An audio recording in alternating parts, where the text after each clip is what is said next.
కార్యక్రమానికి తిరిగి స్వాగతం. గురుగారు మీరు స్టోరీ చెప్తున్నారు. ఈ విషయం కుర్రాడు విషయం తెలుసుకున్న మహారాణి రాజుగారిని అడుగుద్ది, ఎవరో తెలివైన కుర్రాడు ఉన్నాడంట కదా, నా దగ్గరికి పంపించవచ్చు కదా. సరే వెళ్ళి రాణిగారి దగ్గర కొన్నాళ్ళు ఉండిరా. సరే ఈ పిల్లాడు అక్కడికి వెళ్తాడు. రాణిగారి దగ్గరికి వెళ్ళిన తర్వాత ఒకరోజు అడుగుతాడు రాజుగారు పిలిచి, రాణిగారి గొప్పతనం ఏమిటి చెప్పమని, రాణిగారి గురించి నీకు తెలిసింది చెప్పమని.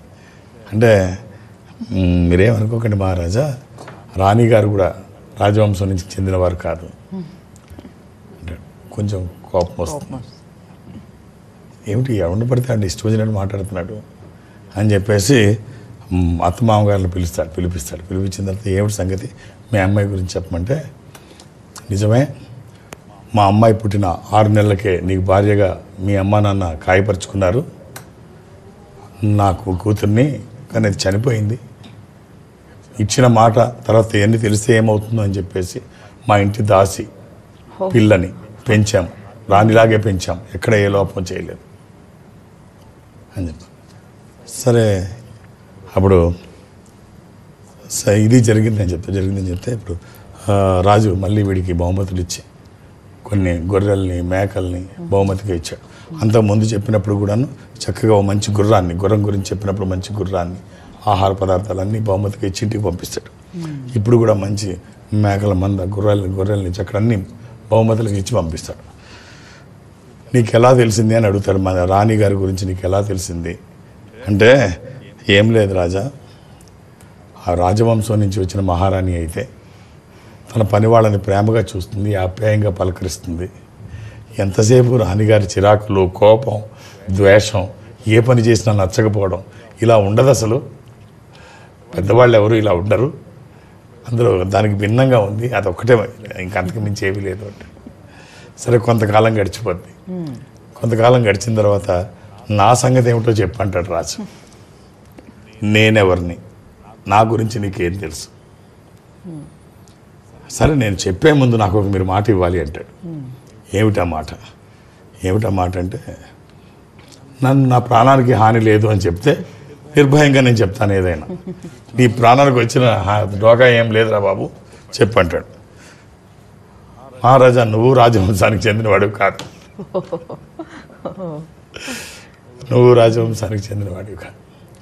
అంటే అప్పుడు ఎవరు ఏంటని మొత్తం తన గురించి తెలుసుకుంటాడు. తన పుట్టుక గురించి తెలుసుకుంటే అప్పుడు తెలిసింది ఏమిటంటే, పిల్లలు లేకపోతే రాజుగారికి పిల్లలు లేకపోతే ఒక గొర్రెల కాపరి దగ్గర నుంచి పిల్లోడిని తెచ్చుకొని పెంచుకుంటారు.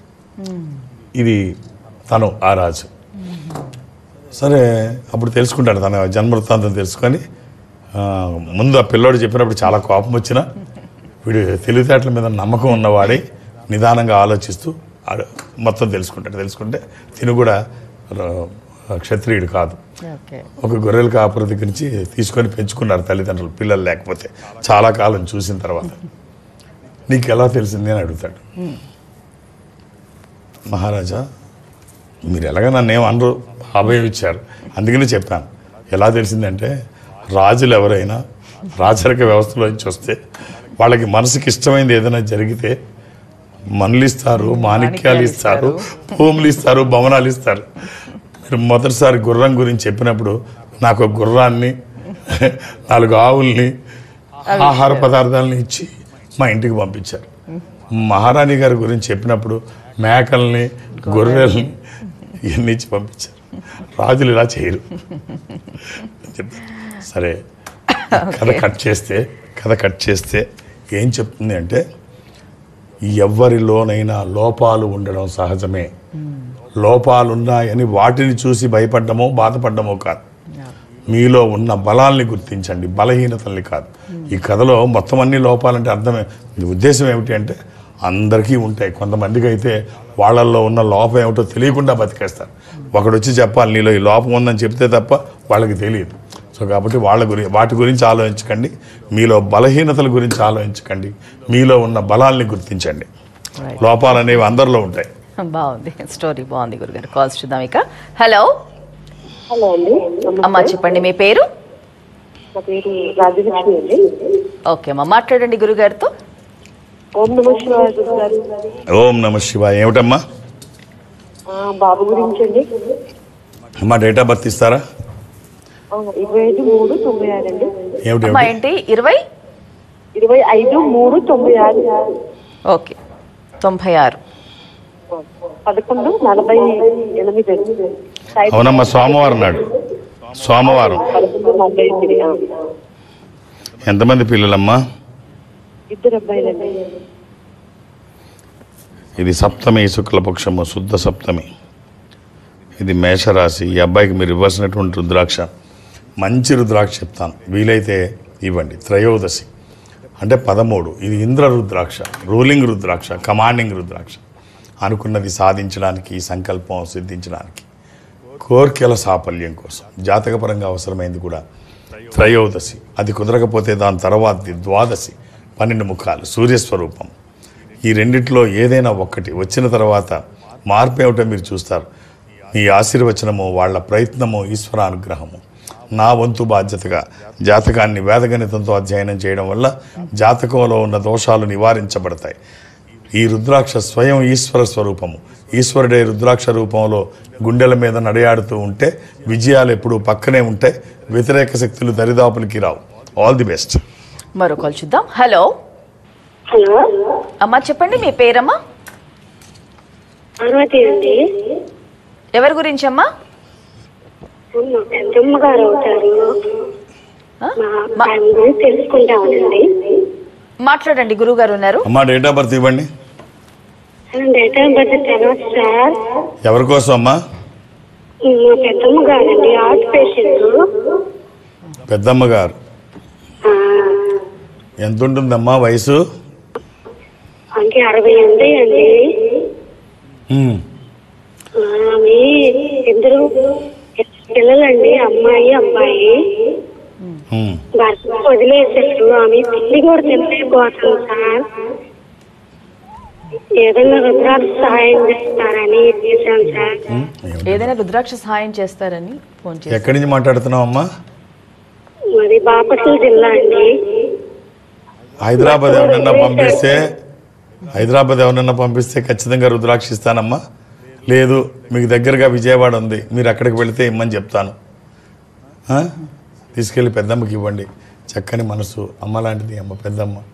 పెద్దమ్మ అనారోగ్యం గురించి రైట్ అమ్మా, మీ నెంబర్ నేను తీసుకోమని చెప్తాను. నేను పంపించడానికి ప్రయత్నం చేస్తాను.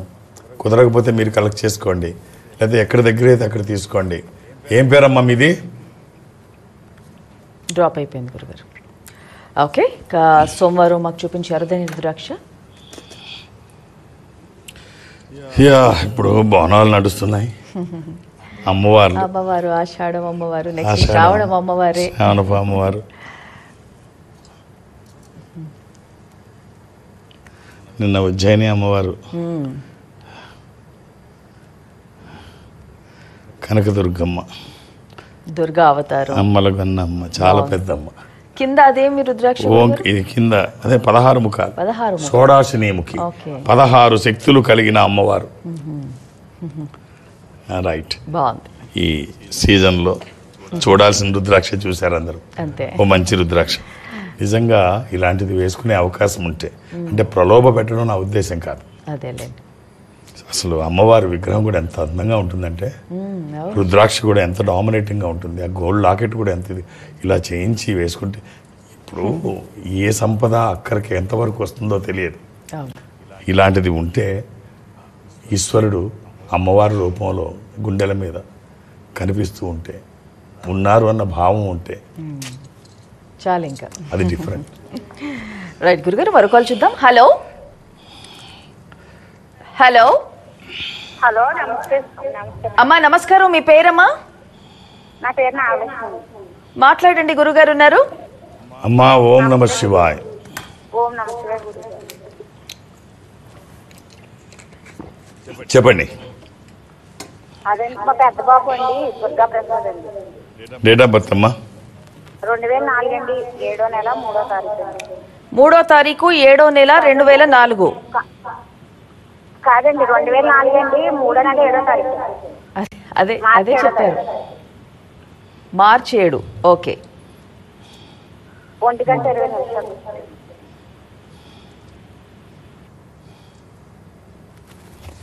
అది సోమవారం. ఎవరిదమ్మా ఇది? మా పెద్ద బాబు ఆదివారం ఇది సోమవారమేనమ్మా. ఇది సోమవారమే. ఇది పాడ్యమి, కృష్ణపక్షము, బహుళ పాడ్యమి. ఇది కన్యారాశి. దీనికి ఇవ్వాల్సిన రుద్రాక్ష ద్వాదశముఖి కానీ నవముఖి కానీ 12 ముఖములు కలిగిన ఈ రుద్రాక్ష ద్వాదశముఖి, ద్వాదశ ఆదిత్య స్వరూపము, అంటే సూర్య స్వరూపము. ఉన్నతమైన స్థితి కోసం, అనారోగ్య సమస్యలు లేకుండా, బ్రైట్ ఫ్యూచర్ కోసం. ఇది కుదరకపోతే నవముఖి, అమ్మవారి స్వరూపము, విజయాలు చేకూర్చి దోషాలు నివారించేది. సో ఈ రెండిట్లో ఏది వీలైతే అది వేయండి. All the best. ఓకే, ఇంకా రామాయణం గురించి మాట్లాడుకుందాం గురుగారు. ఈరోజు చాలా రోజులైంది. అంటే రాముడు రావణాసుడి యుద్ధం అయిన తర్వాత మళ్ళీ బ్యాక్ రాముడు సీతని చక్కగా తీసుకెళ్లే వరకు కూడా, సీత ఎత్తుకెళ్ళినప్పటి నుండి తీసుకెళ్లే వరకు కూడా ఏం తీసుకోలేదు ఆహారం అనేది అంటూ ఉంటారు. అది ఎంతవరకు నిజం? అసలు అలా ఉండగలుగుతారు? చాలా మందికి ఇలాంటి డౌట్లు చాలా, అంటే స్ట్రైట్గా ఆలోచనలు కొంతమందికి ఉండవు, వెనక నుంచి ఆలోచనలు చాలామందికి. అంటే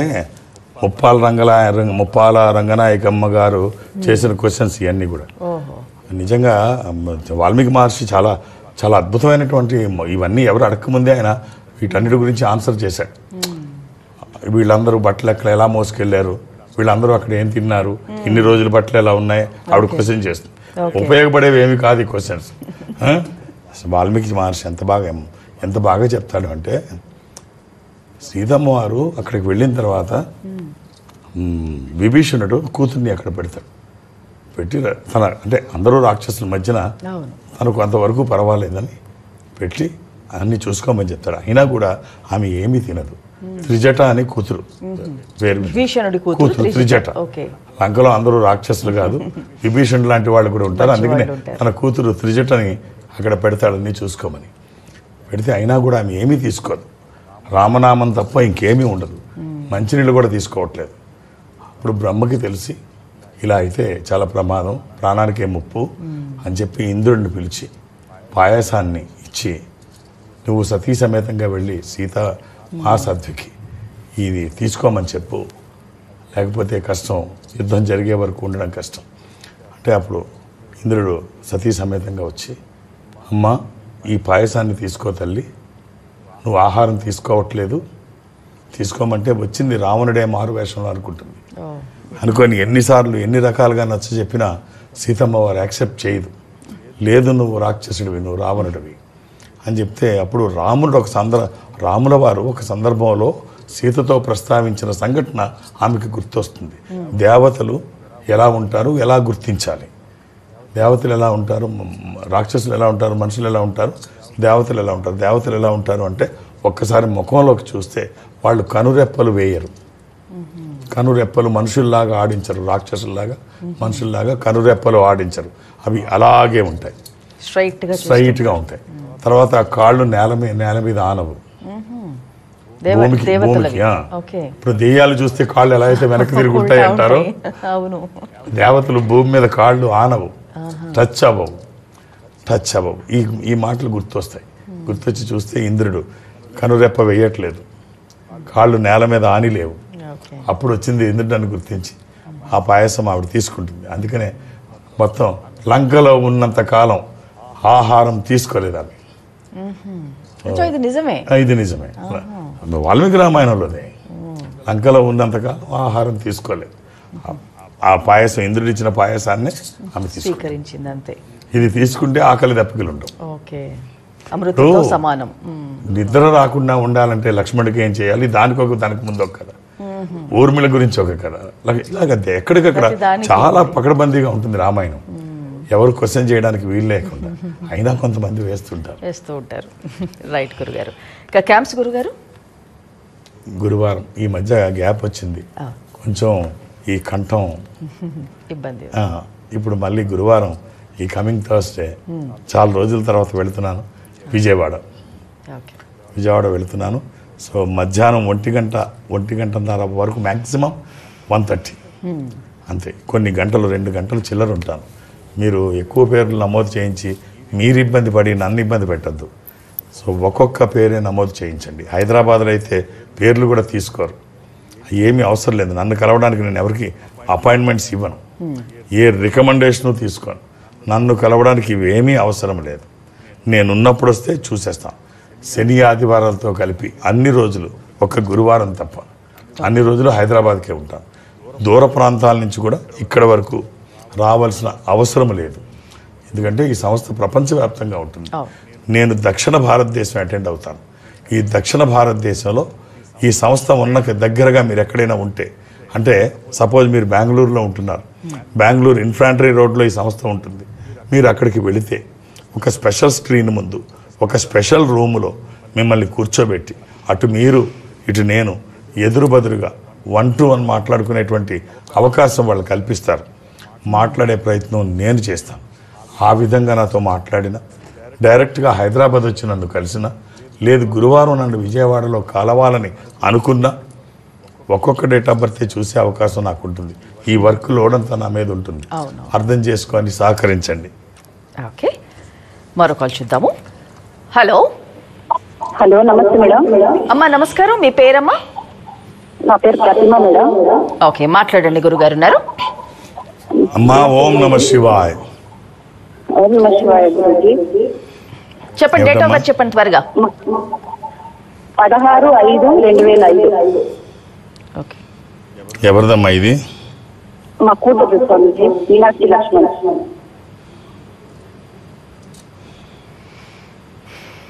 సోమవారం పుట్టినట్టు తెలుసు కదమ్మా? తెలుసు స్వామిజీ.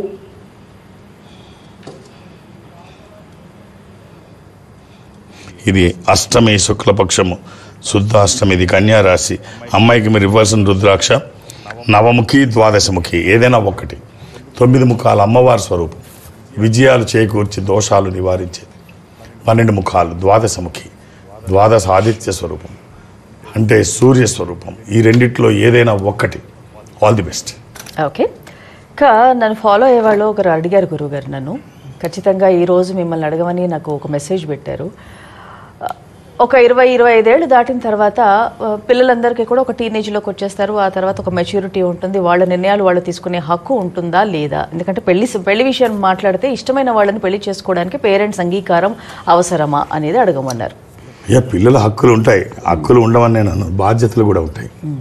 హక్కులు గుర్తొచ్చినప్పుడు బాధ్యతలు కూడా మర్చిపోకూడదు.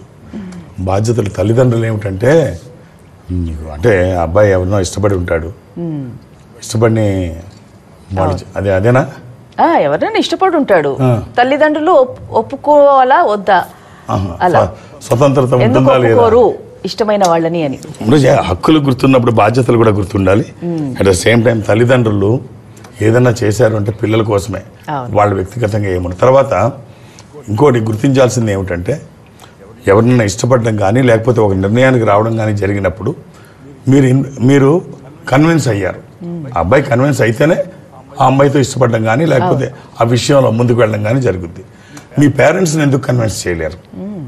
ముందు మీ పేరెంట్స్ని కన్విన్స్ చేయండి. వాళ్ళని మించి వ్యతిరేకత కోరుకోవడమో, వ్యతిరేకించాలని ఆలోచన రావడమో, వాళ్ళు వ్యతిరేకించారని బాధపడడమో కాదు.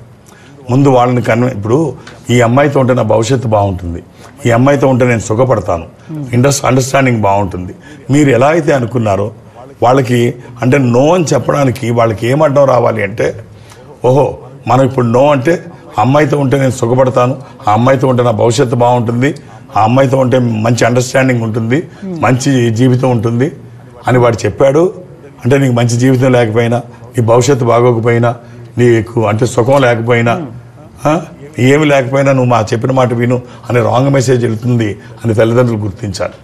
ఆ మేరకు మీరు వాళ్ళని కన్విన్స్ చేయండి. అలాగే తల్లిదండ్రులు కూడా పిల్లల్ని వాళ్ళ మనసు అర్థం చేసుకోకుండా దూరం చేసుకునే ప్రయత్నం చేసుకోకండి. చిన్న చిన్న అపోహలు మన సంతానానికి దూరం కాకూడదు. అంతే. మీరు బ్లస్ చేస్తే వాళ్ళు మిమ్మల్ని ఎత్తి మీద పెట్టుకుంటారు, లేకపోతే మొదటి శత్రువు మీరు అవుతారు. అంతే. ఒకవేళ చేసుకున్నా కానీ అది నిలబెట్టుకోవాలి కదా గురు. ఇప్పుడు ఏది మనం చెప్పలేం. ఇన్ని రకాలుగా ఇన్ని రకాలుగా అన్ని కూర్చి చేస్తాం. అది ఉంటుందని గ్యారంటీ ఏం లేదు. ఇప్పుడు హైదరాబాద్లో మనం చూస్తే రోజుకి 270 డివోర్స్ కేసులు నమోదవుతున్నాయంట. సో అందులో 90% అరేంజ్డ్ మ్యారేజెస్, అందులో 90% హిందూ మ్యారేజెస్. అంటే ఇవన్నీ ముందు నిర్ణయించినవే కదా, మరి ఎందుకు ఫెయిల్ అవుతున్నాయి? సో ఏది మనం ఇదిమిద్దంగా ఇలా అని చెప్పడానికి వీల్లేదు. ఆ అబ్బాయికి నేను చెప్పేది ఏంటంటే, నువ్వు ఎలా అయితే కన్విన్స్ అయ్యావో మీ పేరెంట్స్ని కూడా కన్విన్స్ చేయడానికి ట్రై చేయి, వాళ్ళని కూడా ఒప్పించు. వాళ్ళు ఎవరు నీ శత్రువులు కాదు, నీ కన్న తల్లిదండ్రులు. సో పేరెంట్స్ కూడా పిల్లల్ని అర్థం చేసుకోండి.